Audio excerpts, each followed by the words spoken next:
Hi అండి అందరికీ నమస్కారం. Welcome to my channel. ఈ వీడియోలో ఉద్యోగుల సహనానికి పరీక్ష ఇదే. ఏపీ కేబినెట్ నిర్ణయంపై ఉద్యోగుల ఆగ్రహం. దీనికి సంబంధించిన పూర్తి వివరాలైతే వీడియోలో తెలుసుకుందాము. వీడియో అయితే ఎక్కడ కానీ స్కిప్ చేయకుండా ఎండ్ వరకు చూసేయండి. అప్పుడు ఇన్ఫర్మేషన్ పూర్తిగా అర్థమవుతుంది. అలాగే వీడియో చూస్తున్న ప్రతి ఒక్కరు వీడియోకైతే లైక్ చేయండి ఫ్రెండ్స్. ఈ వీడియోని తోటి ఉద్యోగ అపేక్ష మిత్రులతో అయితే షేర్ చేయండి. కొత్తగా మన ఛానల్ చూస్తున్నవారు ఇంకా ఎవరైనా సబ్స్క్రైబ్ చేసుకోకుండా వెంటనే మన ఛానల్ సబ్స్క్రైబ్ చేసుకోండి. సో, దీని ద్వారా నేను చేసే లేటెస్ట్ వీడియోస్ అన్నీ మీ వరకు రీచ్ అవుతాయి. ఇక ఆలస్యం చేయకుండా వివరాలకైతే వెళ్ళిపోదాము. ఫ్రెండ్స్ ఇక విషయానికి వచ్చినట్లయితే ఆంధ్రప్రదేశ్ ప్రభుత్వ ఉద్యోగులు, పెన్షనర్లు, ఉపాధ్యాయులు మరియు కాంట్రాక్ట్ అవుట్‌సోర్సింగ్ ఉద్యోగులకు సంబంధించి కీలక ఆర్థికేతర సమస్యలపై ఏపీ కేబినెట్ సమావేశంలో ఎలాంటి నిర్ణయాలు తీసుకోకపోవడం తీవ్ర నిరాశను కలిగించింది. ఒకవైపు కొత్త ప్రాజెక్టులకు కోట్లాది రూపాయల పెట్టుబడులకు గ్రీన్ సిగ్నల్ ఇస్తూ, మరోవైపు ఉద్యోగుల న్యాయమైన డిమాండ్లను పట్టించుకోకపోవడం అన్యాయమని ఉద్యోగ సంఘాలు అయితే ఉద్యోగ సంఘాలు, ఉద్యోగులు ఆవేదన వ్యక్తం చేస్తున్నారు. న్యూస్ పేపర్లలో దీపావళి ధమాకా కానీ ఈరోజు న్యూస్ పేపర్‌లో చూస్తే ఈ మేరకు ప్రభుత్వ ఉద్యోగులకు దీపావళి ధమాకా అంటూ భారీ ఎత్తున 3% ఒక డీఏ విడుదలకు ప్రభుత్వం కసరత్తు అనే వార్తలు వెలువడ్డాయి. యూట్యూబ్ ఛానల్‌లో కూడా అదే రావటం జరిగింది. కానీ ప్రభుత్వం మాత్రం 5 డీఏలు పెండింగ్‌లో ఉండగా కనీసం ఒక డీఏని కూడా ముందుకు రానివ్వకుండా పోవడం అన్యాయమని ఉద్యోగులు భావిస్తున్నారు. కేబినెట్ సమావేశంలో కీలక నిర్ణయాలు కానీ ఉద్యోగులకు శూన్యం. ఇగ మనకు కేబినెట్ సమావేశం అయితే జరిగిందనమాట. సో, రాష్ట్రంలో ప్రభుత్వ ఉద్యోగులకు కనీసం గౌరవం లేనట్టు కనిపించింది. ఎందుకంటే ఉద్యోగులు మళ్ళీ రోడ్డెక్కాల్సిన పరిస్థితి ఏర్పడింది. అసలు ఏపీలో ఏం జరుగుతోంది? ఉద్యోగులు లేకుండా ప్రభుత్వం నిర్వహిస్తారా? అన్నట్టు సందేహం కలుగుతోంది. ఈ మేరకు కొత్త ప్రాజెక్టులకు గ్రీన్ సిగ్నల్ ఇస్తూ లక్షల కోట్ల రూపాయల పెట్టుబడులకు ఆమోదం తెలిపారు. సుదీర్ఘంగా కొన్ని గంటల పాటు జరిగిన ఏపీ కేబినెట్ మీటింగ్‌లో ఎన్నో కీలక నిర్ణయాలు తీసుకున్నారు. ఈ మేరకు విశాఖలో 87,520 కోట్లతో రైడెన్ ఇన్ఫోటెక్ డేటా సెంటర్ ఏర్పాటు. దీనికి గ్రీన్ సిగ్నల్ ఆమోదం లభించింది.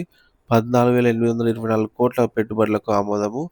26 ప్రాజెక్టుల ద్వారా దాదాపు 67,218 మందికి ఉద్యోగ అవకాశాలు కల్పించబోతున్నట్టు ప్రకటన. అమరావతిలో గవర్నర్ రాజభవన నిర్మాణానికి గ్రీన్ సిగ్నల్. రాజధానిలో 4 కన్వీనియన్స్ సెంటర్లకు ఆమోదము. ఆంధ్రప్రదేశ్ జోనింగ్ నిబంధనలో గ్రీన్ సర్టిఫైడ్ భవనాలు ఉండేలాగా నిర్ణయము. అమరావతి క్వాంటమ్ కంప్యూటింగ్ సెంటర్ నిర్మాణానికి గ్రీన్ సిగ్నల్. అలాగే happy next AM AP SRT ప్రాజెక్టుల బిల్డింగ్‌కు పర్మిషన్ ఫీజు మాఫీ. అయితే ఉద్యోగులకు సంబంధించి మాత్రము పెన్షన్‌లకు సంబంధించి డీఏ విషయంలో గానీ, మధ్యంతర భృతి విషయంలో గానీ, పీఆర్సీ కమిషన్ ఏర్పాటు గురించి గానీ, పెండింగ్ బిల్స్ తదితర ఉద్యోగుల ఆర్థికేతర సమస్యల పట్ల ఈ మేరకు ఎటువంటి నిర్ణయం తీసుకోకపోవడం అన్యాయమని సగటు సాధారణ ఉద్యోగ సంఘాలు, జేఏసీలు రాష్ట్ర ప్రభుత్వాన్నయితే అసంతృప్తిగా ఉన్నాయి ప్రభుత్వం పైన. ఇక సహనం నశించిన ఉద్యోగులు ఉద్యమ కార్యాచరణకు సిద్ధం. ఉద్యోగుల్లో సహనం నశించింది. ఓపిక హద్దులు దాటింది. ఇప్పటికే ప్రభుత్వం ఏర్పడి 2 ఏళ్లయింది. ఇంతవరకు మధ్యంతర భృతి లేదు. పీఆర్సీ కమిషన్ లేదు. డీఏలు లేవు. కనీసం దీపావళి పండుగ కానుకగా అయినా ఒక డీఏ అయినా ఇస్తారేమో అని కోటి ఆశలతో ఎదురుచూశారు. కానీ ఉద్యోగులకైతే మొండి చెయ్యి చూపించింది ప్రభుత్వము. ఏపీ మాజీ ఎమ్మెల్యేలు, ఎమ్మెల్సీలకు సంబంధించి జీతాలు, పెన్షన్లు 3 రెట్లు పెంచుకున్నా అడగకుండానే వారు పెంచారు. కానీ ఉద్యోగులు ధర్నాలు, సమ్మెలు, వినతి పత్రాలు అందజేసిన దాదాపు 2 సంవత్సరాల నుంచి లక్షలు నష్టపోతున్నా కూడా ఉద్యోగులకు పెంచడానికి మాత్రం ఏపీ ప్రభుత్వానికి మనసు రావటం లేదని ఉద్యోగులందరూ ఆవేదన వ్యక్తం చేస్తున్నారు. ప్రభుత్వ వైఖరిపై ఉద్యోగుల ఆగ్రహం.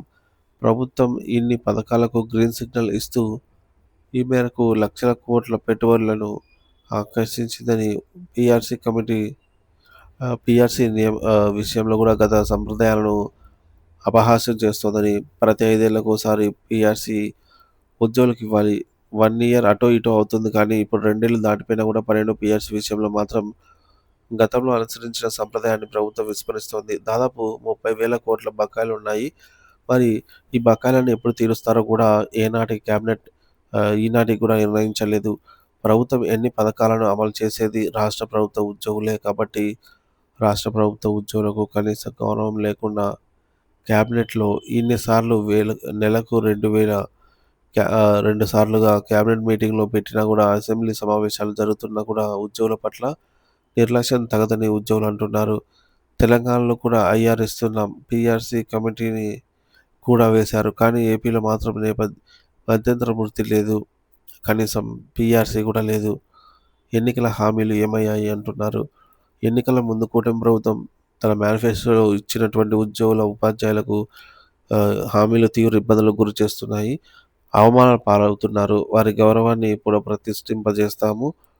సో, జీపీఎస్ విధానాన్ని పునఃసమీక్షిస్తాము. ఉద్యోగులకు మెరుగైన పీఆర్సీ అమలు చేస్తాము. అలవెన్స్ పేమెంట్స్ కూడా పునఃపరిశీలన చేస్తాము. కూటమి ప్రభుత్వం వచ్చిన వెంటనే ఐఆర్ ప్రకటిస్తామని చెప్పారు మేనిఫెస్టోలో. ఈ మేరకు స్పష్టంగా పేర్కొన్నారు. కానీ ఇప్పుడు ఐఆర్ లేదు, పీఆర్సీ లేదు, కనీసం డీఏలు కూడా లేవు, పెండింగ్ బిల్స్ లేవు. ఉద్యోగ సంఘాల జేఏసీ తరపున తదుపరి కార్యాచరణ. ప్రభుత్వం తీరుపై ఉద్యోగులు ఆగ్రహంగా ఉన్నారు. ప్రతిపక్ష పార్టీ వారు కూడా ప్రభుత్వంపై ఒత్తిడి తేవాలని కోరుతున్నారు. ఉద్యోగ సంఘాల జేఏసీ మళ్లీ రోడ్డెక్కాల్సిన పరిస్థితి వస్తోంది. అక్టోబర్ 3వ వారం నుంచి ఉద్యోగ సంఘాల జేఏసీ కూడా ఉద్యమ కార్యాచరణకు పిలుపునిచ్చింది. క్యాబినెట్ మీటింగ్ తర్వాత కూడా ఉద్యోగ సంఘాల జేఏసీ అత్యవసర మీటింగ్ పెట్టుకుని ఉద్యమ కార్యాచరణ ప్రకటిస్తుందా అనే అంశం మీద కూడా ఉద్యోగులందరూ ఎదురు చూస్తున్నారు. ప్రభుత్వానికి అల్టిమేటం జారీ చేసే అవకాశం కూడా ఉంది. సీఎం చంద్రబాబు నాయుడు గారు ఉద్యోగ సంఘాలను, జేఏసీలతో చర్చలకు ఆహ్వానించి ఉద్యోగుల ఆర్థికేతర సమస్యలన్నింటినీ పరిష్కరిస్తారని ఆశిద్దాం.